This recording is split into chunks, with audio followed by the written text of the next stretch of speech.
பகவத்கீதை உண்மை உருவில் 3வது அத்தியாயம் கர்மயோகம் 14வது ஸ்லோகம். நம்ம சொல்லுங்க. அன்னாத் பவந்தி பூதானி பர்ஜன்யாத் அன்ன சம்பவ யஜ்ஞாத் பவதி பர்ஜன்யோ யஜ்ஞ கர்ம சமுத்பவः. மொழிபெயர்ப்பும் பொருளுரையும் வழங்கியவர் அகில உலக கிருஷ்ண பக்தி இயக்கத்தின் ஸ்தாபக ஆச்சாரியர் தெய்வ திரு பக்தி வேதாந்த சுவாமி ஸ்ரீல பிரபுபாதர். மழையால் தோற்றுவிக்கப்படும் தானியங்களால் எல்லா ஜீவன்களின் உடல்களும் வளர்கின்றன. யாகத்தால் மழையும் விதிக்கப்பட்ட கடமைகளால் யாகமும் உண்டாக்கப்படுகின்றன. பொருளுரை. பகவத்கீதையின் மிகச்சிறந்த கருத்துரையாளரான ஸ்ரீல பலதேவ் வித்யபூஷணர் கூறுகிறார், ஏ இந்திராங்க தயாவசிதம் யஜ்ஞம் சர்வேஸ்வரம் விஷ்ணும் அப்யர்ச்ய தச்சேஷம் அஷ்னந்தி தேன தத்தேக யாத்ரம் சம்பாதயந்தி தேசந்த சர்வேஸ்வரஸ்ய யஜ்ஞ புருஷஸ்ய பக்தா சர்வகில்பிஷய அநாதிகால விவ்ரத ஆத்மானுபவ பிரதிபந்தை நிகிலை பாபைர் விமுச்சந்தே. எல்லா யாகங்களையும் அனுபவிக்கும் நபர் அல்லது யஜ்ஞ புருஷர் என்று அறியப்படும் முழுமுதற் கடவுளே எல்லா தேவர்களுக்கும் தலைவராவார். உடலின் அங்கங்கள் உடல் மொத்தத்திற்கும் சேவை செய்வதைப் போல தேவர்கள் அனைவரும் பகவானுக்கு சேவை செய்கின்றனர். இந்திரன், சந்திரன், வருணன் முதலிய தேவர்கள் உலக விவகாரங்களை நிர்வாகம் செய்வதற்காக இறைவனால் நியமிக்கப்பட்ட அதிகாரிகளாவர். அவர்களை மகிழ்விப்பதற்காகவும் காற்று, ஒளி, நீர் முதலியவற்றை அவர்களிடமிருந்து பெற்று உணவு தானியங்களை உற்பத்தி செய்வதற்காகவும் வேதங்கள் யாகங்களை விதித்துள்ளன. பகவான் கிருஷ்ணரை வழிபடும்போது அவரது வெவ்வேறு அங்கங்களான தேவர்களும் தானாகவே வழிபடப்படுகின்றனர். எனவே தேவர்களை தனியாக வழிபடும் அவசியம் ஏதுமில்லை. இதன் காரணத்தால் கிருஷ்ண உணர்விலுள்ள பக்தர்கள் உணவை கிருஷ்ணருக்கு படைத்த பின் உட்கொள்கின்றனர். இது உடலை ஆன்மீகத்தில் வளப்படுத்துகின்றது. இத்தகு செயலால் உடலின் பழைய பாவ விளைவுகள் அழிவது மட்டுமின்றி ஜட இயற்கையின் எல்லா கலங்கங்களிலிருந்தும் பூரண பாதுகாப்பு ஏற்படுகிறது.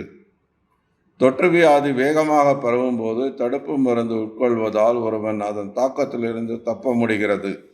அதுபோலவே பகவான் விஷ்ணுவிற்கு அர்ப்பணம் செய்த உணவை நாம் உட்கொள்ளும் போது ஜட பாதிப்பை எதிர்ப்பதற்கு தேவையான சக்தி கிடைக்கிறது. இதை பின்பற்றுபவர்கள் இறைவனின் பக்தர்கள் என்று அழைக்கப்படுகின்றனர். எனவே கிருஷ்ணருக்கு அர்ப்பணம் செய்யப்பட்ட உணவை மட்டுமே உண்ணும் கிருஷ்ண பக்தர் ஆன்மீக தன்னுணர்வின் முன்னேற்ற பாதையை தடங்கல்களாக உள்ள பாதிப்புகளை வெற்றி கொள்ள முடியும். மறுபக்கத்தில் இவ்வாறு செய்யாதவன் தனது பாவ செயல்களின் அளவை அதிகரித்து கொண்டே சென்று இவற்றின் விளைவுகளை அனுபவிப்பதற்காக நாய், பன்றி போன்ற உடல்களை மறுபிறவியில் அடைகின்றான். இப்பௌதிக உலகம் முழுக்க களங்கங்கள் நிறைந்தது. பகவான் விஷ்ணுவின் பிரசாதத்தை கொண்டு எதிர்ப்பு சக்தியை வளர்த்தவர் இதன் தாக்குதலிலிருந்து பாதுகாக்கப்படுகிறார். இம்முறையை பின்பற்றாதவரோ களங்கங்களுக்கு உட்படுத்தப்படுகிறார். தானியங்களும் காய்கறிகளுமே உணவுப் பொருட்களாகும். மனிதன் பலவிதமான தானியங்களையும் காய்கறிகளையும் பழங்களையும் உட்கொள்கிறான். மிருகங்களோ புல், இலை, தானிய கழிவுகள் மற்றும் காய்கறி கழிவுகள் முதலியவற்றை உண்கின்றன. மாமிசம் உண்ணும் பழக்கமுடையவர்களும் மிருகங்களை உண்பதற்கு தாவரங்களின் உற்பத்தியையே நம்பியிருக்க வேண்டும். எனவே இறுதியில் பார்த்தால் நாம் மிகப்பெரிய தொழிற்சாலைகளை நம்பி வாழ்வதில்லை, விவசாய நிலத்தையே நம்பி வாழ்கிறோம். இத்தகைய விவசாய உற்பத்தி தேவையான அளவு மழையை நம்பியுள்ளது. இந்த மழை தேவர்களான இந்திரன், சூரியன், சந்திரன் போன்றவர்களால் கட்டுப்படுத்தப்படுகிறது. அவர்கள் அனைவரும் பகவானின் தொண்டர்களே. யாகங்களால் இறைவனை திருப்தி செய்ய முடியும். எனவே இவற்றை செய்யாதவன் பஞ்சத்தையே காண்பான். இது இயற்கையின் நியதி. எனவே யாகங்கள், குறிப்பாக இந்த யுகத்திற்கு பரிந்துரைக்கப்பட்டுள்ள சங்கீர்த்தன யாகத்தை நமது உணவு பற்றாக்குறையை தீர்ப்பதற்காகவே ஆவது செய்தே ஆக வேண்டும். நமோ விஷ்ணுபாதாய கிருஷ்ண பிரேஷ்டாய புத்தலே ஸ்ரீமதே பக்தி விகாஸ் சுவாமி நாமினே.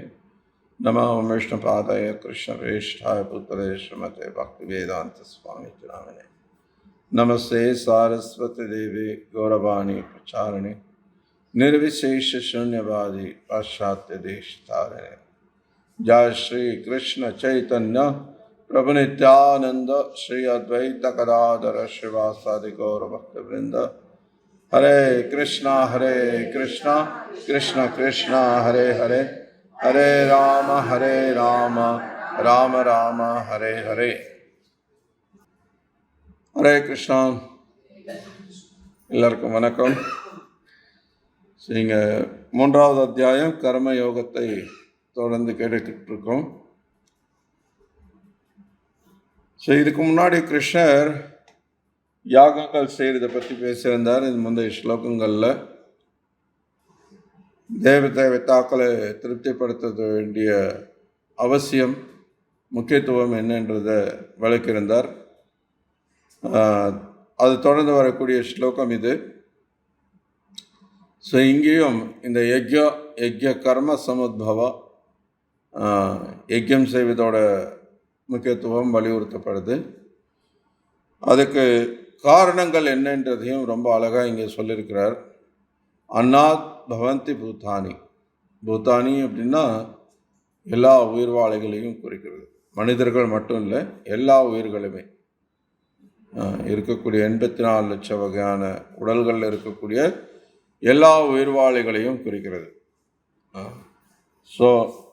இந்த பூத்தானி, இந்த பௌதிக உடல்களை பெற்றக்கூடிய இந்த ஜீவன்கள் வாழணும் அப்படின்னா என்ன தேவை? அன்னம் தேவை, உணவு தேவை. அன்னம் அப்படின்றது பொதுவாக உணவு தானியங்கள் மட்டும் இல்லை, எல்லா வகையான உணவையும் குறிக்கிறது. இந்த தானிய உணவு அல்லது தாவர உணவு இல்லாமல் சமூகத்தில் உயிர்வாளிகள் வாழ முடியாதுங்கிறார். சில பிரபாதர் ரொம்ப அழகாக சொல்கிறார், நீ மாமிசம் உணவு உண்பவனாக இருந்தால் கூட எனக்கு தேவையில்லைங்க, நான் அசைவமாக இருந்துட்டு போகிறேன், நான் ஆடு கோழி மாடு கண்டதை சாப்பிட்டுட்டு போகிறேன் அப்படின்னா கூட அப்போவும் நீ மழையை நம்பி தான் இருக்கணும். அப்போவும் தாவரம் தானிய உற்பத்தியை நம்பி தான் நீ இருந்தாகணும். ஏன்னா ஆடு மாடு அதை சாப்பிடாது. ஆடு மாடு மாமிசத்தை சாப்பிடாது. ஆடு மாடு சாப்பிட்றதுக்கு தாவரம் தேவை, தானிய உணவு தேவை இல்லையா? அப்போது நீ மாமிசம் சாப்பிட்றவனா இருந்தால் கூட மழையை நம்பி தான் இருந்தாகணும். நீ தொழிற்சாலையில் எதையும் உற்பத்தி பண்ண முடியாது. பெரிய பெரிய தொழிற்சாலைகள் இருக்குது. இன்றைக்கி நிறைய கிராமத்து மக்கள் நகரங்களை நோக்கி வர்றதுக்கு இது ஒரு முக்கிய காரணம். ஏன்னா இங்கே வேலை வாய்ப்புகள் அதிகமாக இருக்குது. வேலை கிடைச்சிச்சுன்னா நிறையா சம்பாதிச்சிட்டு அதை வச்சு வாழ்ந்துடலான்னு நினைக்கிறாங்க. ஆனால் பிரபுபாது கேட்குறார், சம்பாதிச்சுட்டு கையில் பணம் இருந்து தானியம் இல்லைன்னா பணத்தையா சாப்பிடுவேன்னு கேட்குறாரு. இல்லை, நீ தொழிற்சாலையில் உற்பத்தி பண்ணுற போல்ட் நட்டையோ டயரையோ அல்லது வேறு என்ன உற்பத்தி பண்ணுறியோ அதை சாப்பிட முடியுமோ உன்னால்?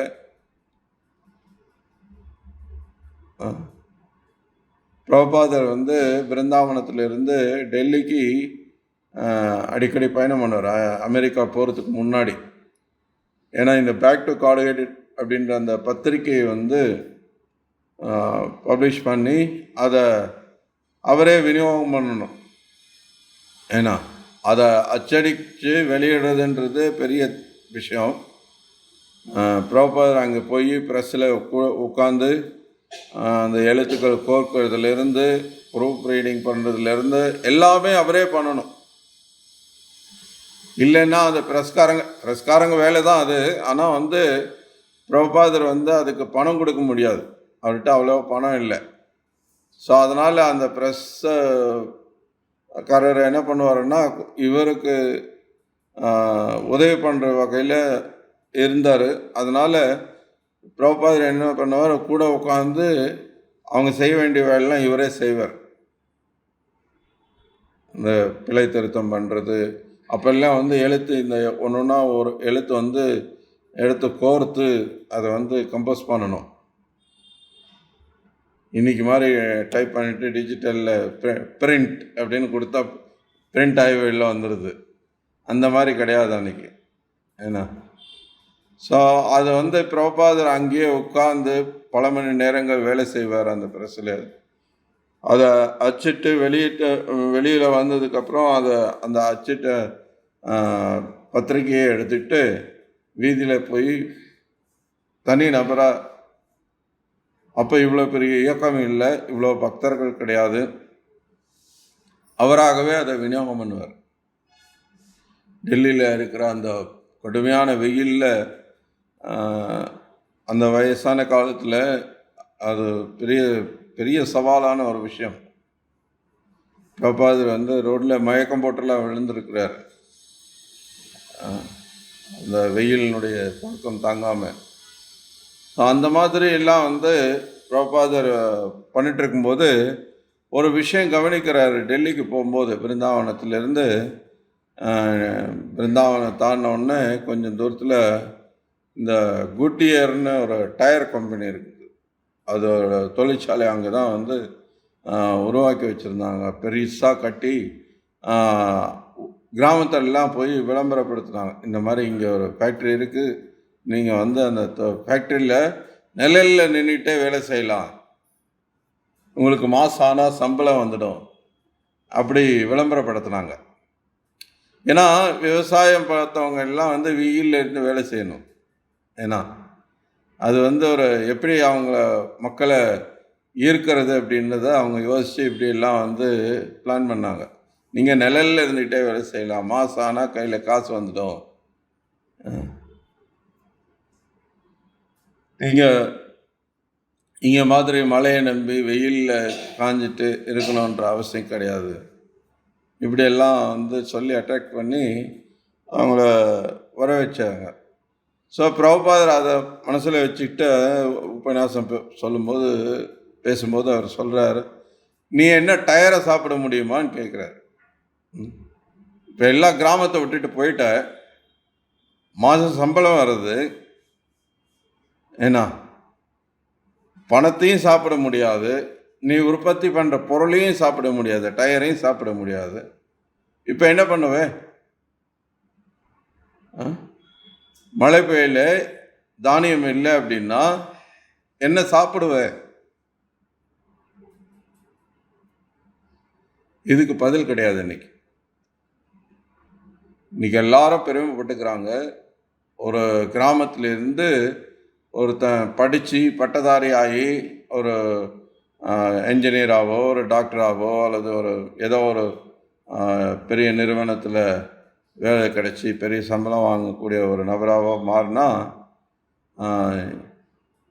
நம்ம தலைமுறையிலேயே முதல் பட்டதாரி, ஏன்னா நம்ம தலைமுறையே வந்து தூக்கி நிறுத்திட்டான் இப்போது. ஏன்னா ரொம்ப பின்தங்கி இருந்த ஒரு சமூகத்தில், ரொம்ப ஒடுக்கப்பட்ட ஒரு சமூகத்தில் இருந்து, ஏன்னா இப்படியெல்லாம் வந்து இன்றைக்கி பார்க்குறீங்க நீங்கள், அரசியல்வாதிகள் உட்பட எல்லாரும் இதெல்லாம் பேசுகிறாங்க. ஏன்னா மக்களை வந்து படிக்க வச்சுட்டா எல்லாமே சரியாக போயிடும், படிப்பு மட்டும் இருந்துட்டா இந்த சமூகத்தில் எல்லா பிரச்சனைக்கும் தீர்வு கண்டுடலாம். இப்படி எவ்வளோ தினம் ஆயிரம் பேர் இது பேசிகிட்டே இருக்கான். ஆனால் இப்படி ஒரு பிரச்சனைக்கு நீ தீர்வு சொல்ல பார்க்கலாம். பிரபுபாதர் இவ்வளோ சிம்பிளாக கேட்குறார். சரி, நீ படிக்க வச்சுட்ட, எல்லாத்தையும் டாக்டராக வைக்கிற, எல்லாத்தையும் இன்ஜினியர் ஆக்கிடு. யார் மற்ற வேலையெல்லாம் செய்வா? ஆ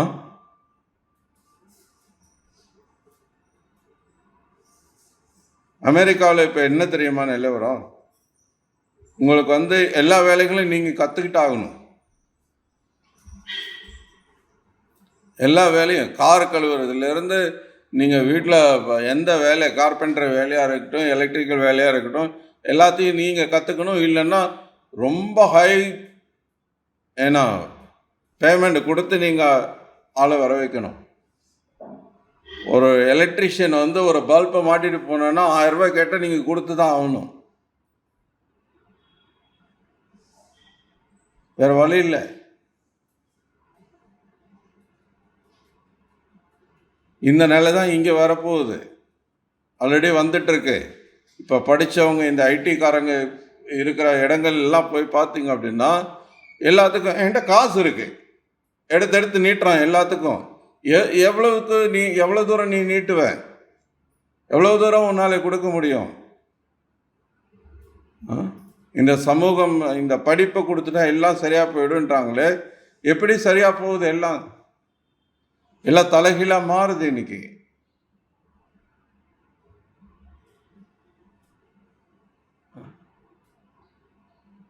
சின்ன பசங்கள்லேருந்து பெரியவங்கள்லேருந்து யாரும் இன்னைக்கு மதிக்கிறது இல்லை. வீட்டில் இருக்கிற பெரியவங்களை மதிக்கிறது இல்லை. அவங்க சொல் பேச்சு கேட்கறது இல்லை. கேட்டால் அவன் எனக்கு உன்னை விட எல்லாம் தெரியுது, கூகுள் கேட்டால் உன்னை விட அதிகமாக எனக்கு சொல்லிக் கொடுக்கும், ChatGPT கேட்டால் உனக்கு என்னன்னே தெரியல, நான் அதுக்கிட்ட என்ன கேட்டு தெரிஞ்சுக்கிறேன் அப்படிங்கிறான். ஸோ இந்த சமூகம் எப்படி பிரச்சனைக்கு தீர்வு காண முடியும் சொல்லுங்கள்? பிரபுபாதர் இங்கே என்ன பிரச்சனை இருக்குது? சரி, கிருஷ்ணர் இங்கே ரொம்ப அழகாக சொல்கிறார். இந்த சமூகம் எதை நம்பி வாழுது, அது தேவைன்னா அதை அடையிறதுக்கு நீ என்ன பண்ணணும், இவ்வளோ அழகாக சொல்கிறார். ஸோ உயிர்வாளிகள் வாழணுன்னா உணவு தேவை. உணவு வேணும்னா இங்கே என்ன சொல்கிறார்? யக்யா. நீ உனக்கு மழை பெய்யணும்னா நீ யாகம் பண்ணணும். யாகம்ன்றது என்ன அப்படின்னா வேதங்களில் பரிந்துரைக்கப்பட்ட கடமைகள், உனக்குன்னு விதிக்கப்பட்ட கடமை. அப்போ அந்த வேதம் எங்கிருந்து வருது? கிருஷ்ணர் உபதேசம் பண்ணது. ஸோ அல்டிமேட்டாக பகவான் யார் அப்படின்னு தெரிஞ்சுட்டு பகவான்கிட்ட சரணடையாத வரைக்கும் நம்ம இந்த உலகத்தில் கஷ்டப்பட்டுட்டு தான் இருக்கும். ஸோ பிரபுபாதர் கடைசியில் இந்த பொருளுரையில் குறைஞ்சபட்சம் இந்த உடலை பராமரிக்கிறதுக்காகவாது சங்கீர்த்தனையாக்கத்தை பண்ணணும் அப்படிங்கிறார். அஃப்கோர்ஸ் ஹரே கிருஷ்ணா உச்சாரணத்தோட நோக்கம் பகவத் பிரேமையை வளர்த்து கொள்ளணுன்றது. ஆனால் குறைஞ்சபட்சம் இந்த உடலை பராமரிக்கிறதுக்காவது நீ ஹரே கிருஷ்ணா ஜெபம் பண்ணடாங்கிறார். இல்லைன்னா நீ துன்பப்படணும், நீ ரொம்ப கஷ்டப்படுவே. பஞ்சம் வந்துடும், என்ன பண்ணுவே? மழை பெய்யலன்னா எவ்வளோ உனக்கு ஃபேஸ்புக் ஃபாலோவர் இருக்கலாம், யூடியூப்பில் உனக்கு 1000 லைக்ஸ் கிடைக்கலாம். அதெல்லாம் வச்சு என்ன பண்ண முடியும் உன்னால்? காலையிலைக்கு ஒரு 1000 லைக்ஸ் போட்டு வறுத்து சாப்பிட முடியுமா? மத்தியானத்துக்கு ஒரு 1000 கமெண்ட் எடுத்து போட்டு பொரியல் பண்ண முடியுமா? ஒன்றும் பண்ண முடியாது. எதுக்கும் பிரயோஜனம் கிடையாது அது. ஸோ இந்த ஸ்லோகத்துக்கான ஒரு உபன்யாசம் பிரபுபாதர் கொடுத்துருக்கார் 1966. அந்த உபன்யாசத்துலேருந்து சில கருத்துக்கள். ஸோ நீங்கள் ஏன் யாகம் செய்ய வேண்டும்? ஏன்னா அது கட்டாயமான ஒன்று, அது நம்முடைய கடமை. ஸோ உணவை தயாரித்து கிருஷ்ணருக்கு அர்ப்பணிப்பது ஏதோ நீங்கள் அவருக்கு செய்யும் பெரிய கருணை என்று நினைக்க வேண்டாம். நீங்கள் கிருஷ்ணருக்கு அர்ப்பணம் பண்ணுங்க, பிரசாதம் சாப்பிடுங்கன்னா நீங்கள் அவருக்கு கருணை காட்டுறதா அர்த்தம் கிடையாது. அது உங்கள் நன்மைக்காகவே செய்யப்படுகிறது.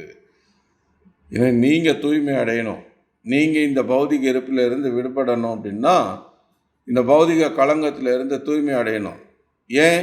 அநாத் பவந்தி பூதானி, சாஸ்திரம் சொல்லுது. நீங்கள் உண்ணத்தான் வேண்டும்.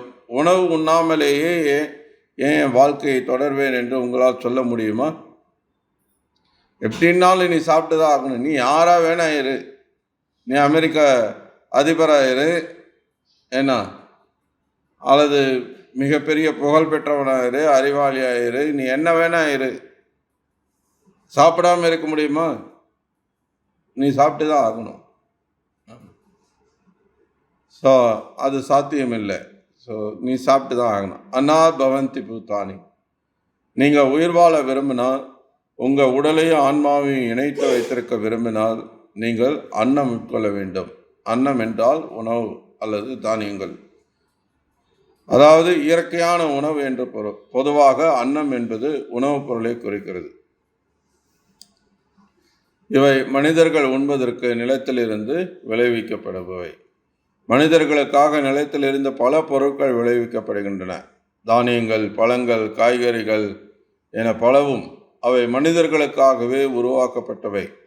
தானியங்கள் பொலிகளுக்காக அல்ல, அவை மனிதர்களுக்காகவே உள்ளன. பழங்கள் நாய்களுக்காக அல்ல, அவை மனிதர்களுக்காகவே உள்ளன. பால் பசுவினால் உற்பத்தி செய்யப்படுகிறது, ஆனால் அது பசுவுக்கானது அல்ல, அது மனிதர்களுக்கானது. இது ஒரு பெரிய மிஸ் அண்டர்ஸ்டாண்டிங். இன்னைக்கு நிறைய பேர் சொசைட்டியில் அது எப்படி நீங்கள் பசுவோட பால் நீங்கள் குடிக்கலாம்? பிரபாதர் சாஸ்திரத்தில் இருந்து தான் பேசுகிறார். பிரபாதர் அவருடைய சொந்த கருத்தை சொல்லலை. கிருஷ்ணர் மாடு மேய்க்கிறார், கிருஷ்ணரை பால் குடிக்கிறார். ஸோ இந்த சமூகம் என்ன சாப்பிடணும் அப்படின்றத அவர் காட்டுறாரு நமக்கு. அது உங்களுக்கு புரிஞ்சுக்க முடியலன்னா நீ அது மாட்டோட ரத்தம்னு சிலர் முட்டாள் நம்ம ஆர்கியூ பண்ணிட்டு இருக்கான். ரத்தம்தான் பாலாக மாறுது, இல்லைன்னு சொல்லலை. ஆனால் பாலாக மாறினதுக்கு அப்புறம் தானே அதை பால்னு சொல்கிறோம். அப்போ மாறினதுக்கு அப்புறம் அதை ரத்தம்னு சொல்லலையே. அப்படி பார்த்தா மாடு புல்லை சாப்பிடுது, அது புல்லுன்னு தான் நீ சொல்லணும். அது புல்லு சாப்பிட்டு இல்லை பால் கொடுக்குது. அப்போ சொல்றார், பால் பசுவினால் உற்பத்தி செய்யப்படுகிறது, ஆனால் அது பசுவுக்கானது அல்ல, அது மனிதர்களுக்கானது. பசுவிடமிருந்து கறக்கப்பட்ட 30 பவுண்டு பாலை மீண்டும் அதே பசுவிடம் கொடுத்தால் அது அதை மறுத்துவிடும். எனக்கு இது வேண்டாம் என்று அது மறுத்துவிடும். ஏன்னா அது அதுக்கான உணவு கிடையாது. கன்றுக்குட்டிக்கு கூட ஒரு லிமிட் வரைக்கும் தான். எப்படி மனிதன் தாய்ப்பால் ஒரு குறிப்பிட்ட காலம் வரைக்கும் குடிக்கிறானோ, அதுபோல் கன்றுக்குட்டிக்கும் ஒரு லிமிட் இருக்குது. அதுக்கு அப்புறம் நீங்கள் கன்றுக்குட்டிக்கு அந்த பால் கொடுத்தீங்கன்னா குடிக்காது. அதுக்கு திடமான உணவு தேவைப்படுது, அதுக்கு புல் தேவைப்படுது. ஸோ அது ஒரு மிகவும் அதுவும் மகிழ்ச்சி அடையும், அது மிகவும் மகிழ்ச்சி அடையும். நீங்கள் அந்த மாதிரி கன்றுகளுக்கு புல்லை கொடுத்தீங்க அப்படின்னா. அனைத்தும் இயற்கையாலேயே திட்டமிடப்பட்டு ஒழுங்கமைக்கப்பட்டுள்ளன. இப்போ கொஞ்சம் யோசிச்சு பாருங்க, இந்த உடல் நம்ம உருவாக்குனது கிடையாது. இந்த உடல் மட்டும் இல்லை, இருக்கிற 84 லட்சம் வகையான உடலையும் நம்ம உருவாக்கலை. இப்போ இந்த உடல் ஒன்றொன்றையும் எவ்வளோ பெர்ஃபெக்டாக வடிவமைக்கப்பட்டிருக்கு. இந்த உடலில் வயிறுன்னு ஒரு பாகத்தை வச்சு அது பசிக்கும்போது சாப்பிட்றதுக்கு உணவுன்ற ஒரு பொருளையும் உருவாக்கி அந்த உணவை வாய் வழியாக அனுப்பி அது வயிற்றுக்கு கொண்டு அதை வயிறு ஜீரணம் பண்ணி வயிறிலிருந்து இந்த உடலோட எல்லா பாகங்களுக்கு தேவையான சக்தியை கொடுக்கறது அப்படின்ற இப்படி ஒரு பர்ஃபெக்டான ஒரு ப்ராசஸ் இந்த வழிமுறையை படைத்த அந்த பகவான் இப்போ வயிறு பசி அப்படின்னு ஒரு விஷயத்தை உருவாக்கிட்டு அதுக்கான உணவு உருவாக்காமல் விடுவார் என்ன? இந்த சொசைட்டியில் ஆல்ரெடி இருக்கு.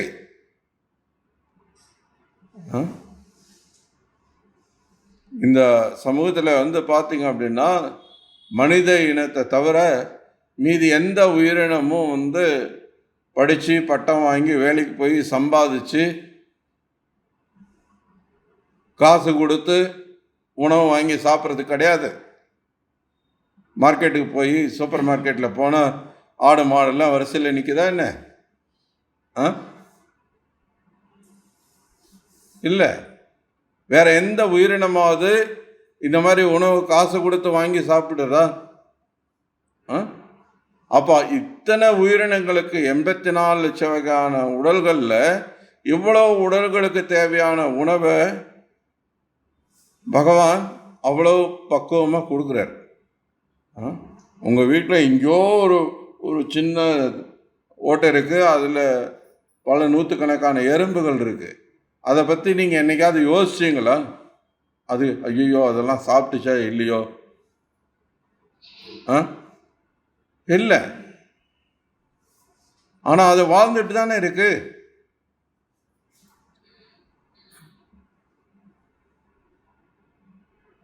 நம்ம கவனிக்கிறது கூட கிடையாது. ஆனால் அது வாழ்ந்துட்டு தான் இருக்கு. எப்படியாவது வாழ்கிறது? அப்போ அதுக்கான உணவு இல்லாமையும் அது வாழ்கிறது. ஸோ அப்போ பகவான் இந்த பகவானால படைக்கப்பட்ட இந்த உலகம் அவ்வளவு பக்குவமான ஒரு உலகம். ஓம் பூர்ணம் அதா பூர்ணமிதம் பூர்ணாத் பூர்ணம் முதச்சதே பூர்ணஸ்ய பூர்ணமாதாய பூர்ணமேவாவசிஷ்யதே. பூர்ணம், பூர்ணமான அந்த பகவான் பூர்ணமான உலகத்தை படைச்சிருக்கிறார். இந்த பூர்ணமான உலகத்தில் உயிர்வாளிகளுக்கு தேவையான அனைத்தும் பூர்ணமாக கிடைக்கிறது. உயிர்வாளிகள் வாழ்கிறதுக்கு அத்தனையும் இருக்குங்க. மனித சமூகத்தில் மட்டும்தான் இங்கே ஒழுங்காக நமக்கு நிர்வாகம் பண்ண தெரியாததுனால அல்லது எல்லாம் பேராசை பிடிச்சவங்களா இருக்கிறதுனால என்ன பண்ணுறோம்? அடுத்தவங்களுக்கு சேர வேண்டியதையும் எடுத்து வச்சுக்கிறோம். உடலையும் ஆத்மாவையும் ஒன்றா வச்சுக்கிறதுக்கு எவ்வளவு தேவையோ அதுதான் நம்முடைய கோட்டா. அதுக்கு மீறி யார் கையில எல்லாம் எக்ஸ்ட்ரா இருக்குதோ எல்லாமே திருடேன். அப்படி பார்த்தா இங்கே யாருமே மிஞ்சல்ல, எல்லாமே திருடன் தான். எக்ஸ்ட்ரா ₹1 உன் கையில் இருந்தால் கூட திருடன் தான்.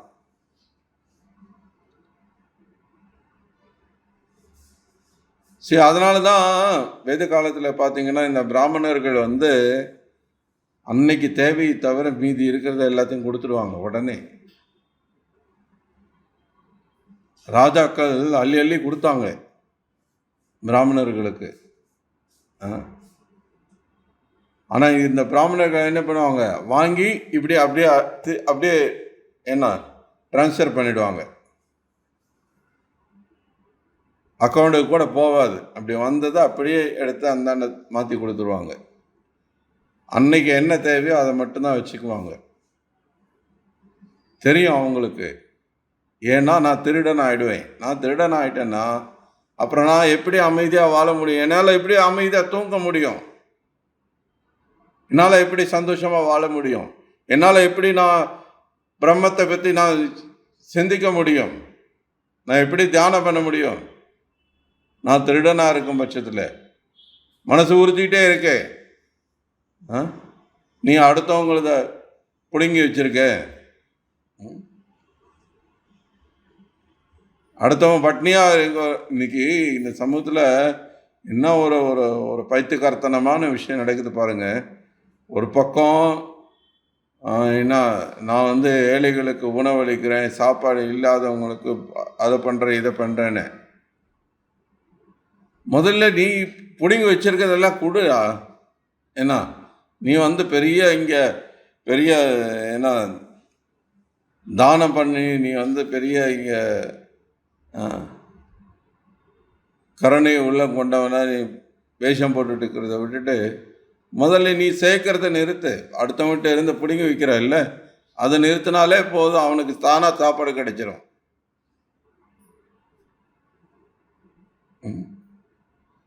இப்போ வேற எந்த சமூகத்திலேயாவது அந்த பிரச்சனை இருக்கா?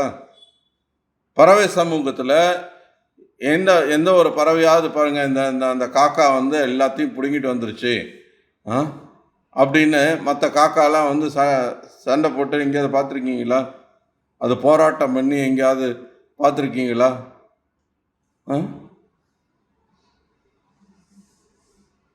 வேற எந்த சமூகத்திலேயாவது ஊழல் என்ற பேச்சு இருக்குதா? அப்படி ஒரு விஷயம் இருக்கா? ஒரு நாய் சமூகத்தில் வந்து ஊழல் பண்ணி எல்லா எங்களுக்கான உணவு எல்லாத்தையும் வந்து இந்த ஒத்த நாய் வந்து கொண்டு வந்து இந்த வீதியில் சேர்த்து வச்சிச்சு அப்படின்னு எங்கேயாவது புகார் பண்ணி நீங்கள் பார்த்துருக்கீங்களா? இல்லை.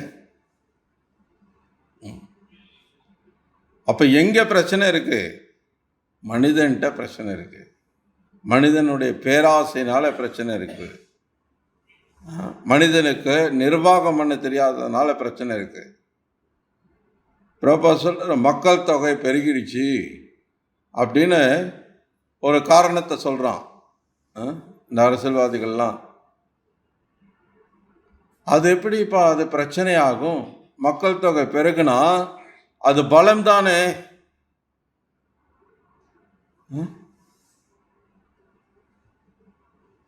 இப்போ சைனாவில எல்லாம் சில வருடங்களுக்கு முன்பு மக்கள் தொகை பெருகிருச்சுன்னு என்ன பண்ணாங்க,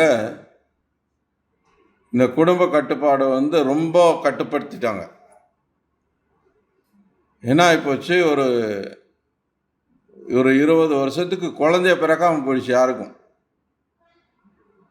அப்புறம் பார்த்தா அதை அவங்க எதிர்காலத்தில் என்ன ஆகும் அப்படின்லாம் அவன் யோசிக்கல. ஒரு 20 வருஷம் கழித்து பார்த்தா நாட்டில் எல்லாம் வயசானவனாவே இருக்கான். சீனியர் சிட்டிசன் மட்டும்தான் வாழ்ந்துட்டு இருக்கான். அப்போ அந்த சமூகம், அந்த நாட்டுக்கு அது ஒரு பெரிய ஆபத்தான சூழல். அது சமூகத்தில் வந்து இளம் தலைமுறையினர், இளைஞர்கள் இல்லை அப்படின்னா யார் உழைப்பாங்க?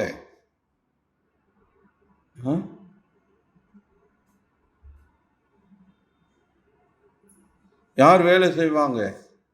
யார் எதிர்காலத்தை பற்றி திட்டம் போடுவாங்க?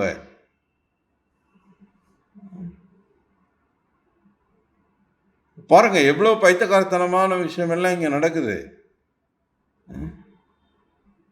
இங்கேயும் பண்ணிட்டு இருந்தாங்க இல்லை, இந்த குடும்ப கட்டுப்பாடு எவ்வளோ வலியுறுத்திட்டே வந்தாங்க. இப்போ ஏன் அதை பற்றி அதிகம் பேசலை? கவர்மெண்ட்டில் பெருசாக எங்கேயும் விளம்பரம் பண்ணுறது கிடையாது. அதை பற்றி இருக்கு, பட் அது வந்து ரொம்ப சட்டிலாக பண்ணிட்டு இருக்காங்க.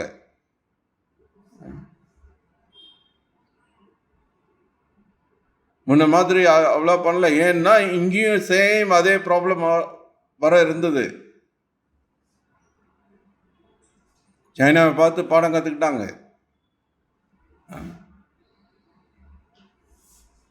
இன்னைக்கு இளைய தலைமுறை ரொம்ப அதிகமாக இருக்காங்க நம்ம நாட்டில். இது இந்த நாட்டுக்கு எவ்வளோ பெரிய பலம் பாருங்க. ஒரு ஒரு புரட்சி ஏற்படுது, ஒரு சமூகத்தில் ஒரு பெரிய மாற்றம் உண்டாகுது. நம்ம தமிழ்நாட்டு அரசியலே எடுத்துக்கோங்க. நல்லது கெட்டது அது வேற, ஏன்னா அது சரியா தப்பா அதெல்லாம் வேற. ஆனால் இது எதிர்பார்த்தமா? 5 வருஷத்துக்கு முன்னாடி திமுக அதிமுகன்ற அந்த 2 ஏன்னா சாய்ஸை விட்டா உங்களுக்கு வேற ஏதாவது வாய்ப்பு இருந்ததா? வேற ஒரு வரும் அப்படின்னு என்னைக்காவது நம்ம கனவு கூட கண்டது கிடையாது இல்லையா? ஸோ அப்போது இந்த சமூகம் வந்து எப்படி வரணும், இந்த சமூகம் எப்படிப்பட்டதாக இருக்கணும், எல்லாமே வந்து திட்டமிட்டு செய்கிற விஷயம். இதெல்லாம் முன்னாடியே வந்து பகவான் இந்த சமூகத்தில் என்னென்ன வரணும் அப்படின்றத முன்னாடியே திட்டமிட்டிருக்கார். ஆனால் நமக்கு தான் அதை ஒழுங்காக நிர்வாகம் செய்ய தெரியல.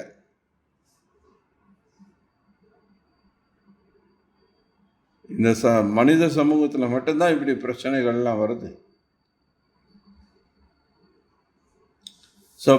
தொடர்ந்து சொல்றார், இன்று பல விஞ்ஞானிகள் உணவுப் பொருட்களில் உள்ள விட்டமின் சத்துக்களை கண்டறிந்து வருகின்றனர்.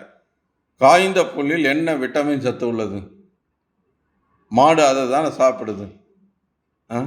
காய்ந்த புல்லில் விட்டமின் சத்து ஏதும் இல்லை என்றால் விட்டமின் ஏ மற்றும் டி நிறைந்த அவ்வளவு பாலை ஒரு பசு எப்படி உற்பத்தி செய்கிறது?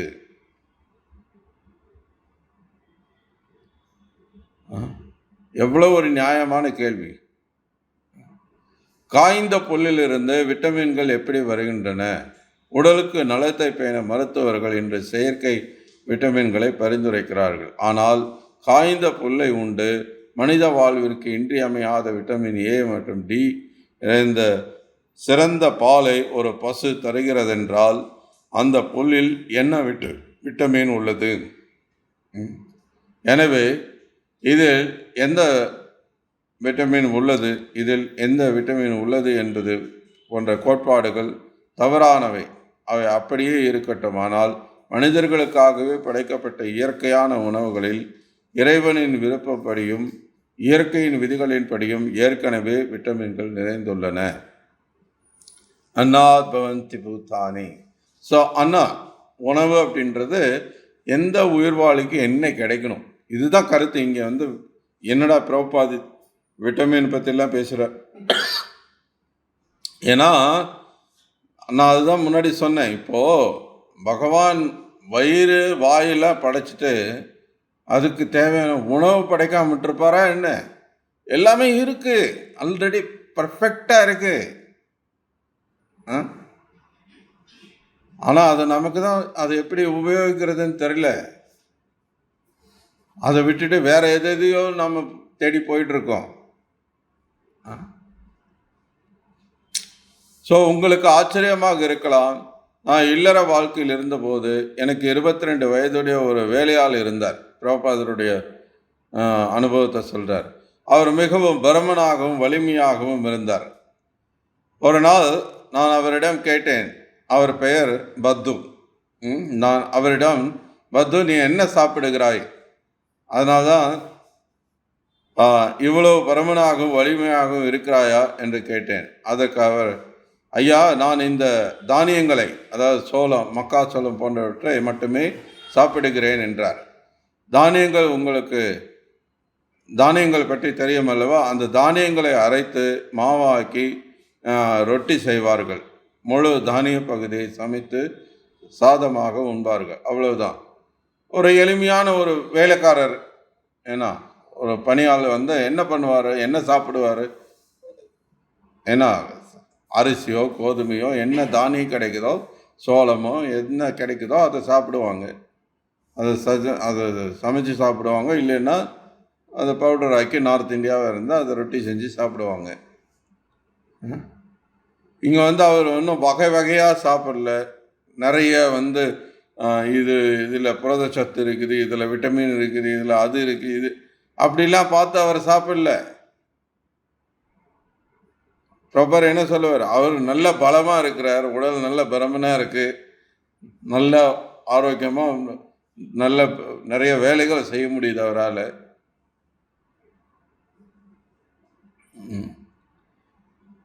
மக்காச்சோள மாவு தான்.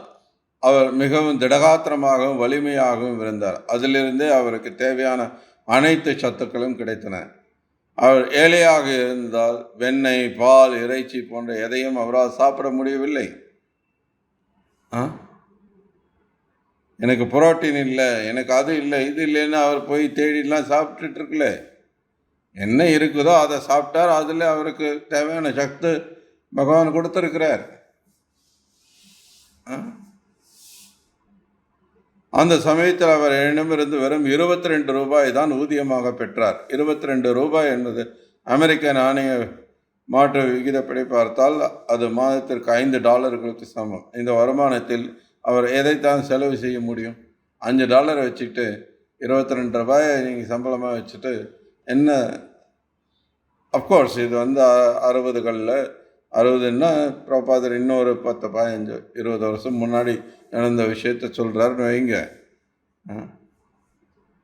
இருந்தால் கூட அது ஒரு பெரிய சம்பளம் கிடையாது. அவர் மலிவான உணவையே உட்கொண்டார். ஆனால் அவர் மிகவும் வலிமையாகவும் திடகாத்திரமாகவும் இருந்தார். இதன் சாராம்சம் என்னவென்றால், இந்த தானியங்கள் மனிதர்களுக்காகவே படைக்கப்பட்டுள்ளன. கரடுமுரடான தானியம் அல்லது மென்மையான தானியம் என பல வகைகள் உள்ளன. அரிசி மற்றும் பருப்பு வகைகள் பல வகைகள் உள்ளன. உதாரணமாக, மென்மையான அரிசியான பாஸ்மதி அரிசியை எடுத்துக்கொள்வோம். இந்தியாவில் நிச்சயமாக இங்கே இந்த வேறுபாடு உள்ளது. தொழிலாளி வர்க்கத்தினர் இந்த வெண்மையான அரிசியில் திருப்தி அடைவதில்லை. நீங்கள் அவங்ககிட்ட கொடுத்தா கூட இந்த உடல் உழைப்பில் ஈடுபடுறவங்களுக்கு பாஸ்மதி அரிசியெல்லாம் சாப்பிட்ட மாதிரியே இருக்காது அப்படிம்பாங்க.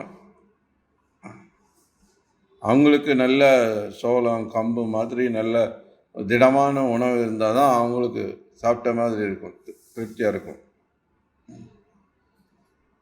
மன நிறைவுக்காக அவர்கள் கரடுமுரடான தானியத்தையே விரும்புகிறார்கள். அதே சமயம் மேல்தட்டு வர்க்கத்தினர் கரடுமுரடான தானியத்தை சாப்பிட முடிவதில்லை. அவர்கள் மென்மையான தானியத்தை விரும்புகிறார்கள். ஆக இத்தகைய பல்வேறு வகையான தானியங்கள், காய்கறிகள் மற்றும் பிற அனைத்தும் இயற்கையின் ஏற்பாட்டாலும் இறைவனின் ஏற்பாட்டாலும் நமக்கு கிடைக்கின்றன. இங்கே அன்னாத் பவந்தி பூதானி என்று கூறப்பட்டுள்ளது. உங்கள் உடல் இயற்கையிலிருந்து கிடைக்கும் உணவை சார்ந்தே இருக்கிறது.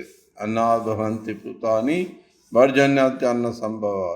இந்த தானியங்கள் மழையினால் விளைகின்றன. பர்ஜன்யா என்பது இறைவனின் ஏற்பாட்டால் வானிலிருந்து பொழியும் சீரான மழையை குறிக்கிறது.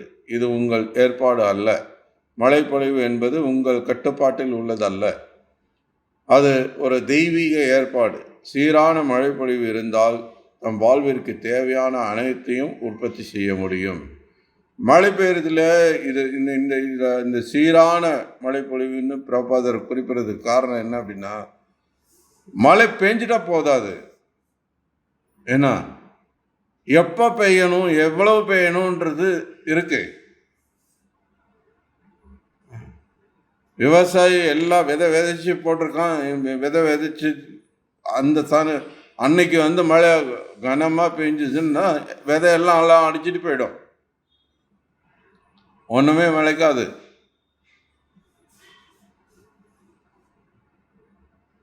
ஸோ என்னைக்கு எந்த சமயத்தில் மழை பெய்யணும் அப்படின்றது இருக்குது. ஸோ அந்த அளவுக்கு சீராக அது ஒரு கட்டுப்பாட்டுக்குள்ளே வைக்கப்பட்டிருக்கு. அப்படின்னா ஒரு கட்டுப்பாட்டாளர் இருக்கிறாருன்னு அர்த்தம். ஸோ அந்த கட்டுப்பாட்டாளர் யார்? அல்டிமேட்டாக கிருஷ்ணர். அப்கோர்ஸ் தேவதாக்கள் மூலமாக கிருஷ்ணர் எல்லாத்தையும் கட்டுப்படுத்துகிறார். ஸோ மக்கள் யஜ்யத்தில் ஈடுபடும் போது தான் சீரான மழைப்பொழிவு சாத்தியமாகும். இல்லையெனில் இயற்கையை மழையை கட்டுப்படுத்தும். மழை இல்லை என்றால் உங்கள் இயந்திர ஏற்பாடுகள், டாக்டர்கள் மற்றும் பிற அனைத்து பயனற்று போய்விடும். நீங்கள் என்னென்ன வேணால் மிஷினரியில் இன்றைக்கி கொண்டு வரலாம் இந்த நவீன காலத்தில். ஆனால் மழைன்ற ஒரு விஷயம் ரொம்ப முக்கியமானது, சாராம்சமானது. அது இல்லாமல் நீங்கள் என்ன டிராக்டரை வச்சு என்ன பண்ண முடியும்? எனவே மழையை கட்டுப்படுத்துவது உங்கள் கையில் இல்லை, அது தெய்வீக சக்தியின் கையில் உள்ளது. ஆகவே யஜ்யம் அல்லது வேள்வி செய்வதன் மூலமே மழை சாத்தியமாகிறது. ஸோ எல்லா உயிர்வாளிகளும் கிருஷ்ணரை சார்ந்து தான் இருக்காங்க. அல்டிமேட்டாக இந்த எல்லா ஜீவன்களுக்கும் அடிப்படை தேவை அப்படின்னு பார்த்தோம்னா உணவு தானியங்கள். இப்போ இந்த உணவு தானியங்கள் விளைய காரணம் என்ன? மழை பெஞ்சாதான் தானியங்கள் வரும். இப்போ இந்த மழை பெய்ய காரணமாக இருக்கிறது என்ன? யாகம் பண்ணணும். இந்த யாகம் எப்படி செய்யப்படுது, எதனால் செய்யப்படுது? ஏன்னா அது விதிக்கப்பட்டிருக்கிற கடமை. சாஸ்திரங்களில் நம்முடைய கடமையாக சொல்லப்பட்டிருக்கு. அதை நம்ம செய்தே ஆக வேண்டும். ஸோ இது எங்கே விதிக்கப்பட்டிருக்கு இந்த கடமைகளை? வேதங்களில். எங்கிருந்து வந்தன இந்த வேதங்கள்? முழுமுதற் கடவுளான கிருஷ்ணனிடமிருந்து. ஸோ எப்படி இந்த உயிர்வாளிகள் வாழ்க்கையோட அந்த சுழற்சி இருக்குது பாருங்கள். எவ்வளோ அற்புதமாக தெளிவாக இந்த ஒரு ஸ்லோகத்தில் இவ்வளோ கருத்துக்கள் இன்னைக்கு சொல்லப்பட்டிருக்கு. இந்த ஒரு ஸ்லோகத்தை இன்னைக்கு எந்த விஞ்ஞானமாவது, எந்த கல்வியாவது, பல்கலைக்கழகத்திலையோ கல்லூரிகள்லையோ பள்ளிக்கூடத்துலையோ எங்கேயாவது சொல்லிக் கொடுக்கப்படுதா? வாழ்க்கைக்கு இது எவ்வளோ அத்தியாவசியமான விஷயம். நம்ம வாழ்கிறதுக்கு ஒவ்வொருத்தருக்கும் இது எல்லாருக்குமானது. இது நம்ம கிருஷ்ண பக்தியில் இருக்கோம், ஹரே கிருஷ்ணாவில் இருக்கிறோம், அதனால் நமக்கு தான் இது. அப்படி இல்லை. நம்ம மட்டுமா சாப்பிட்றோம்? எல்லாரும் தானே சாப்பிட்றாங்க, எல்லாரும் தானே உயிர் வாழ்கிறாங்க. ஸோ அதனால தான் பிரபுபா சொல்ற, குறைஞ்சபட்சம் இந்த உடலை பராமரிக்கிறதுக்காவது ஹரே கிருஷ்ணா சொல்லுப்பா. ஹரே கிருஷ்ணா கிருஷ்ணா கிருஷ்ணா ஹரே ஹரே, ஹரே ராம ராம ராம ஹரே ஹரே. இதில் என்ன இழப்பு இருக்கு? இல்லை என்ன நஷ்டமாயிடுச்சு உனக்கு? நான் ஹரே கிருஷ்ணா சொன்னதுனால எனக்கு இது லாஸ் ஆகி போச்சுன்னு ஏதாவது சொல்றதுக்கு இருக்கா? ஒன்றுமே இல்லை. இது இல்லாத கஷ்டமாக ஏதாவது இருக்கா? இல்லைங்க, இது என்னால் முடியல அப்படின்னு சொல்கிறதுக்கான விஷயமா அது இல்லை. ப்ரொஃபஸர் நாக்கு இருக்கா? சொல்லு, ஹரே கிருஷ்ணா கிருஷ்ணா கிருஷ்ணா ஹரே ஹரே, ஹரே ராம ராம ராம ஹரே ஹரே. அவ்வளோதான், சிம்பிள். ஸோ யஜ்ஞாத் பவதி பர்ஜன்யம். யஜ்ஞம் பண்ணோன்னா பர்ஜன்யம், மழை பெய்யும். மழை பெஞ்சதுன்னா உயிர்வாளிகள் சுகமாக வாழ முடியும். இது தவிர நமக்கு இங்கே வேற என்ன வேணும்? இதை விட ஒரு அருமையான ஒரு தீர்வு நமக்கு நம்ம பிரச்சனைகளுக்கு யாரால கொடுக்க முடியும்னு நினைக்கிறீங்க? நம்ம முன்னாடி பேசின மாதிரி இன்னைக்கு இந்த கல்வித்துறை நமக்கு கொடுக்குதா? அரசியல்வாதிகள் கொடுக்குறாங்களா? விஞ்ஞானிகள் கொடுக்குறாங்களா? யாரால நமக்கு இதுக்கெல்லாம் தீர்வு காண முடியும் சொல்லுங்க? ஒரே வழி கிருஷ்ண பக்தி தான். கிருஷ்ணர்கிட்ட நம்ம எல்லாரும் சரணடைகிறது தான் அதுக்கு ஒரே தீர்வு. ஹரே கிருஷ்ணா. பகவத்கீதை உண்மை உருவில் கி ஜெய். ஸ்ரீல பிரபுபாத கி ஜெய். ஹரே கிருஷ்ணா.